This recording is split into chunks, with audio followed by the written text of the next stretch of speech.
I actually don't know if Libra is going to work. But I believe that it's important to try new things. When Facebook first announced it was getting into the crypto business, with a basically unregulated currency called Libra, the reaction from Wall Street and government bankers was about as expected. Libra raises a lot of serious concerns. I'm not a big fan of what they're doing there. I think it's a big mistake. It was a neat idea that will never happen. And I have nothing else to say about it. Libra is in trouble. The social media giant had lined up a long list of corporate backers for the initiative, including major players in the payment space. In early October 2019, PayPal became the first company to back out of the Libra coalition. That led to an exodus of other companies from the project. MasterCard, Stripe, Visa, and eBay all followed PayPal and ditched Libra. So why are all these companies ghosting Facebook's digital currency all of a sudden?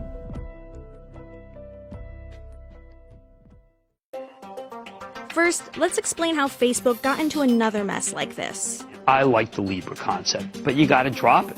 It's clearly doing more harm than good. Facebook first announced Libra in June 2019.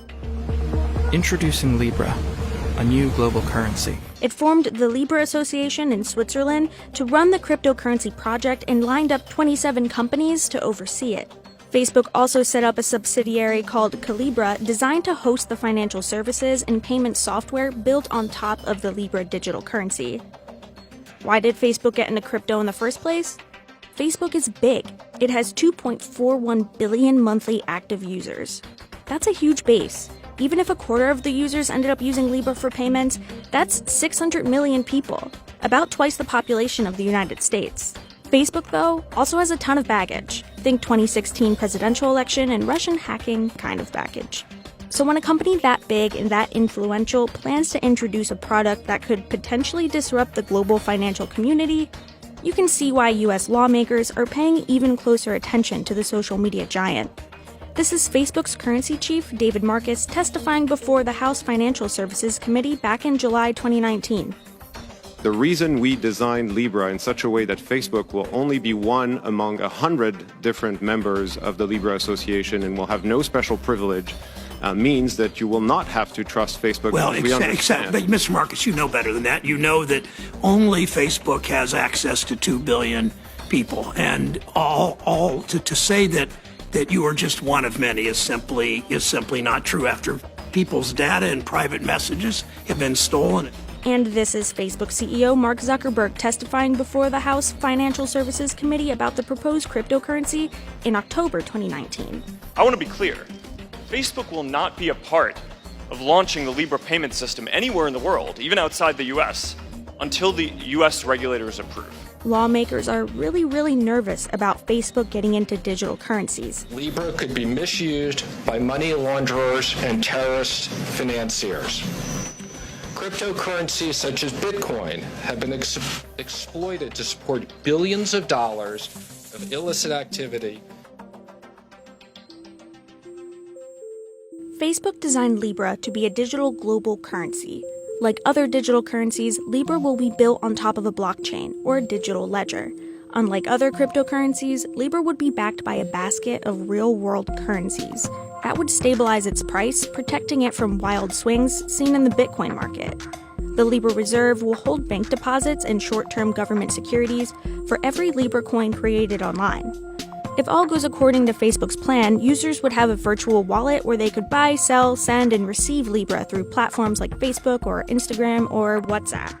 And those payments would move within seconds for small fees. With Bitcoin transactions, it could take several minutes to confirm a transaction and in some cases cost a few dollars. Bitcoin is known for its volatility and steep price swings because it isn't backed by a government. That means things like inflation and monetary policy don't influence its value. Instead, cryptocurrencies move with supply and demand and basic market forces, fear and greed. Bitcoin, for example, has a fixed supply. The total number that will ever be minted is hard-capped at 21 million, and experts say that hard cap won't be reached for another 120 years. Facebook says all that volatility wouldn't happen with Libra because it will be backed by a bunch of currencies, effectively maintaining a stable price even when demand changes. I think Libra is being designed right now to be spent because it's a stable coin and it's pegged to a basket of currencies. And so most people today are going to assume that people will be buying burgers or coffee. That's Tom Lee. He's head of research at Fundstrat Global Advisors, an independent research firm.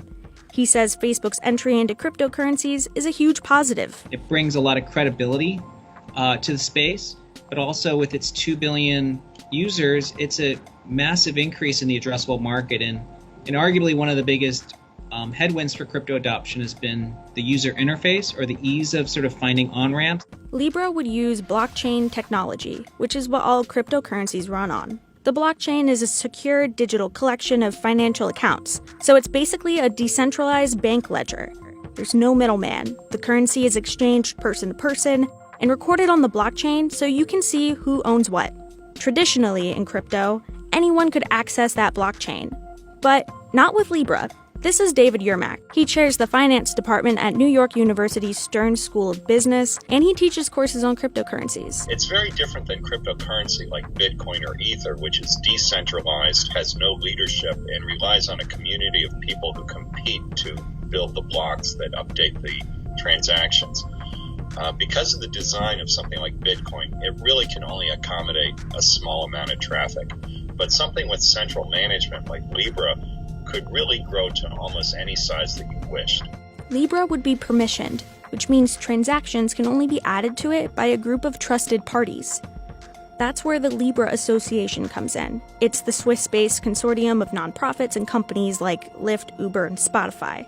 Each partner of the Libra Association invested a minimum of $10 million into the project. David Marcus, the Facebook executive leading the blockchain initiative, who also once served as the president of PayPal, previously testified to Congress that Libra would work more like a traditional currency than a cryptocurrency. The intent of Libra is not to compete with other cryptocurrency. It's to compete with the real currency issued by the central banks. That raised a red flag among government regulators, and that's a big reason why Libra's corporate backers began fleeing. Zuckerberg took heat from lawmakers looking for clarity. Given the company's size and reach, it should be clear why we have serious concerns about your plans to establish a global digital currency that would challenge the U.S. dollar. For the richest man in the world to come here and hide behind the poorest people in the world and say that's who you're really trying to help.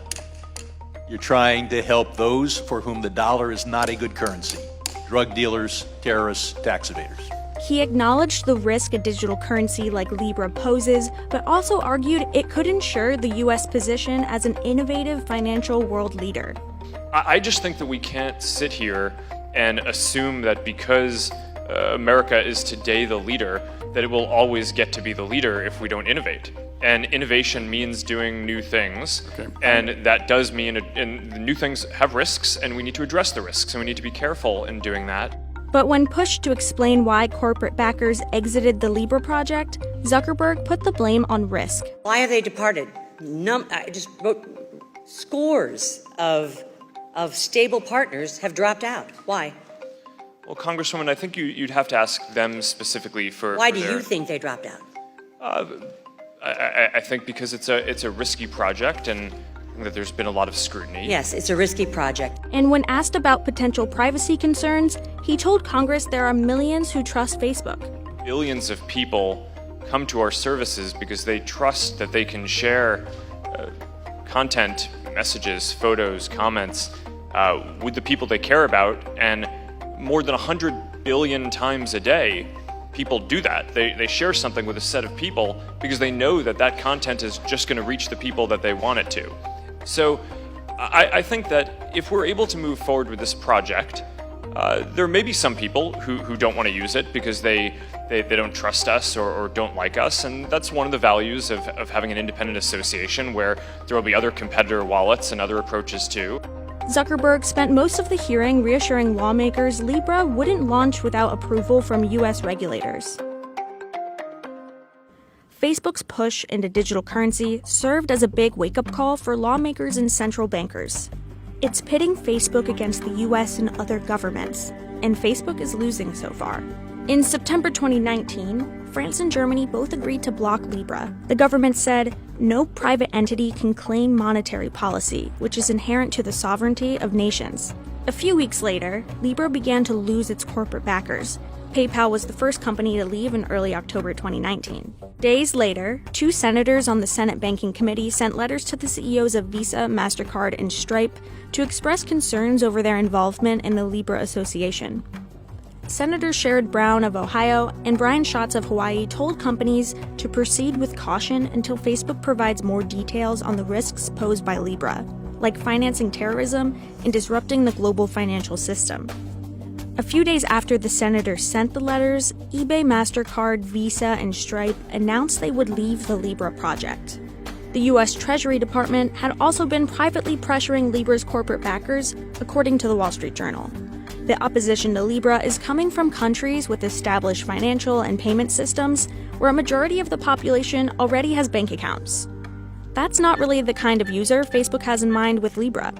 It's going after the world's unbanked population. You know, that unbanked world is a lot larger than we all appreciate because anyone living in the U.S., has pretty simple access and low-cost access to banks. Facebook points to statistics that show 31% of adults in the world don't have a bank account. That's about 1.7 billion people globally. And those numbers are worse in developing countries and even worse for women. Turns out the unbanked community of 1.7 billion people can be leveraged through reliable internet infrastructure and mobile phones. Those 2 things alone have given rise to a new generation of financial services without requiring fancy tech. 1.1 billion of those 1.7 unbanked people have a mobile phone. For example, in sub-Saharan Africa, simple text-based phones have popularized mobile money accounts. So Facebook has a lot to gain from winning over the unbanked with a global payment service based on its own digital currency. It's not just Facebook making waves in the digital currency market. China's government also wants a piece of the action. China's central bank has made some very public announcements that they're going to compete with the private digital currencies in their economy by having a crypto version of the renminbi, their own currency. And there have been a lot of central banks around the world researching this over the last 5 or 6 years. The People's Bank of China announced in August 2019 that it's close to launching its own digital currency, saying the rationale behind the move is to protect its foreign exchange sovereignty. Some say the move would encourage the worldwide use of the yuan, the Chinese currency, and the deputy director of the People's Bank of China's payments department said this currency will have similarities to Libra and would be as safe as the central bank issued paper notes. Libra is really trying to mimic what has already occurred in China, where 2 social media companies, Tencent and Alibaba, have launched payment services that have grown very, very quickly and have begun to push aside the regular banks as sources of payments for people. And if you look at how quickly the Chinese social media companies have grown and the fact that they're now going abroad into other countries, there seems to be an opportunity for companies like Facebook, Google, Amazon to create a very similar service. China's central bank plans to launch this digital token through a 2-tier system where both the People's Bank of China and commercial banks would be legitimate issuers. All this means that Facebook doesn't just have to contend with the opposition with regulators and politicians. It means the social media giant is also in a race against time with governments that want to build their own digital currencies. While Libra still may be in deep trouble despite Zuckerberg's performance on Capitol Hill, the promise of digital currency should live on, according to Tom Lee. I think the future is really bright for digital assets. One, because I think it is reducing a lot of friction in traditional financial architecture. The average person spends almost a month of every year paying for the right to use banks. So I think that that's a level of value capture that's high, and so digital assets are going to help sort of create productivity around that. No one knows when the federal government will enact regulation that would impact how the Libra coin operates, or what that regulation would look like. All they do know is it's coming at some point. Some even speculate Facebook won't be the first public tech company in the US to issue a currency. I don't think other major Silicon Valley technology companies are far behind. So I think Facebook is the first, but I think we'll see many other versions.